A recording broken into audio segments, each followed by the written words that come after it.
प्रतिशत निकालना सीखें। तो चलिए देखते हैं आज का हम प्रतिशत कैसे निकालते हैं। तो पहला हमारा है 260 का 10%, 400 का 20%, 640 का 5% और 1500 का 5%। तो हमारा पहला क्वेश्चन है 260 का 10%। तो हम पहले क्या करेंगे, पहले हम लिखेंगे 260 गुणित ये का जो है यहाँ गुणित आ जाता है, अब बटे करके 10/100।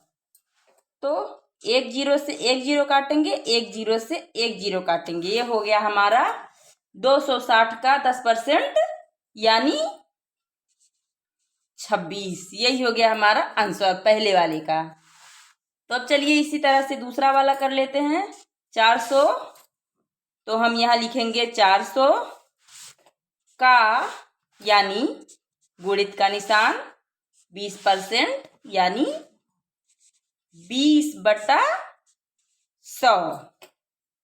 ठीक, तो यहाँ भी हमने एक जीरो से एक जीरो काटा, एक जीरो से एक जीरो काटा।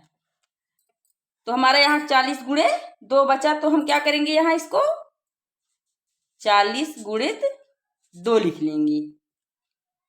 अब इनका गुणा करेंगे, दो जी हम्मा 0, 2 चौक 8।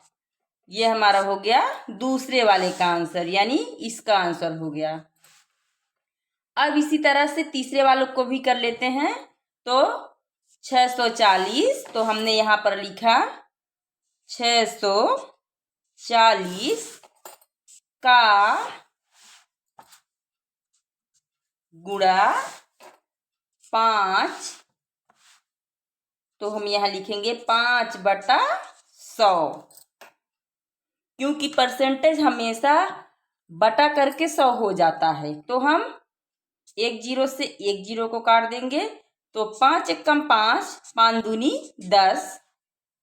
अब हमारा कितना बचा, 64/2। तो इसको भी हम काटेंगे, 2 एकम 2, 2 दूनी 4, 2 तिया 6। यहाँ आ गया हमारा तीसरे वाले का आंसर 32। ठीक, अब इसी तरह से चौथे वाले को भी हम कर लेते हैं। तो हमारा है 1500। तो हम लिखेंगे 1500 का यानी गुणा 5 यानी 5, और ये जो परसेंटेज है वो यहाँ आकर उतर गया ये। तो अब हम क्या करेंगे, 2 जीरो से 2 जीरो कैंसिल करेंगे। 15 पचे कितना हुआ, 75।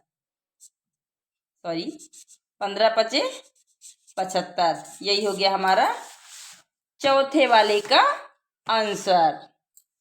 तो हमारा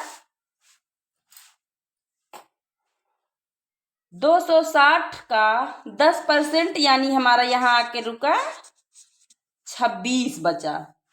260 का 10% यानी 26 रुपये। 400 का 20% यानी 80 रुपये।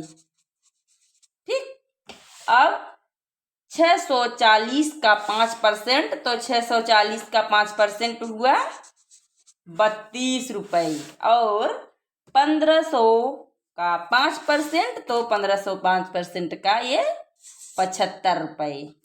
ठीक, तो उम्मीद करते हैं दोस्तों कि ये परसेंटेज वाला प्रतिशत निकालने वाला सवाल आपको बहुत ही अच्छा से समझ में आ गया होगा। तो मिलते हैं किसी और प्यारे से वीडियो के साथ। तब तक आप सभी विद्यार्थियों, सभी दोस्तों को नमस्ते।